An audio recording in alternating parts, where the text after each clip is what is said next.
বিসমিল্লাহির রহমানির রহিম। দর্শক, ডিপিআরসি থেকে আমি বাত ব্যথা, কোমর ব্যথা, হাঁটু ব্যথা, হিপ জয়েন্ট ব্যথা বিশেষজ্ঞ ডক্টর মোহাম্মদ শফিউল্লাহ প্রধান। আজকে আমরা এই রুগীর ভিডিও আগে নেই আমাদের পুরাতন রুগী 26/6/2025 আমাদের কাছে আসছিল, ভর্তি ছিলেন মনে হয়, কিছুদিন ভর্তি ছিল। 19/7/2025 আমরা ছেড়ে দিয়েছি। আজকে হচ্ছে 2/7/2026, প্রায় 1 বছরের পরে আসছে এখন। তো ওনার যে সমস্যা আগে ছিল আমি বলে শুনে রুগী আমার সামনে আছে, সেটা হচ্ছে 2 হিপ জয়েন্টে ব্যথা, হাঁটা চলাফেরা করতে পারতো না, হাঁটু ব্যথা ছিল, মুভমেন্ট একেবারেই অবস্থা খারাপ ছিল।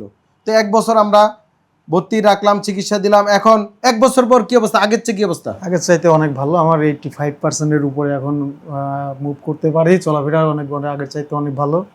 অন্য ডাক্তার কি আগে অপারেশনের কথা বলছিল? হ্যাঁ, অন্য ডাক্তাররা আগে অপারেশন কথা বলছিল, এখানে এসে সেরে অপারেশন করার প্রয়োজন হয়নি। এখন আপনি চলাফেরা সব করতে পারেন। আপনি কি করেন? আমি আগে পড়াশোনা করতাম, এখন একটা জব করি। জব করতে পারতেছেন? কি জাতীয় কাজ? কাজের ধরন কি? কাজের ধরন হচ্ছে টোল সেক্টরে কাজ করছি। এখন হচ্ছে হাঁটাহাঁটি করতে হয়?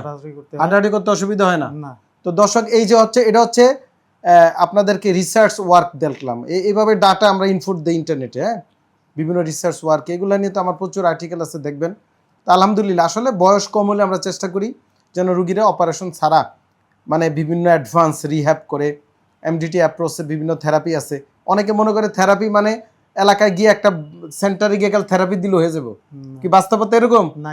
এখানকার থেরাপির সিস্টেম আলাদা, এলাকার ওইগুলোর সাথে বুঝবো সম্পর্ক মিল নাই। এত সোজা না। তাইলে মানুষ সিঙ্গাপুর আর থাইল্যান্ড যাইতো না? যাইতো? চায়না যাইতো? এখন চায়না তো আমি ঘুরে আসছি, সুবহানাল্লাহ, কি এক দেশ, অদ্ভুত। আমেরিকাও ফেল, কথা বুঝছেন? অদ্ভুত টেকনোলজি কোথায় চলে গেছে। সো ডিপিআরসি চিকিৎসার technology therapy is difference than another. আমরা এখানে কোটি কোটি টাকা শ্রম, ব্যয়, সময়, জ্ঞান, বুদ্ধি, প্রজ্ঞা, হিকমা ব্যয় করি।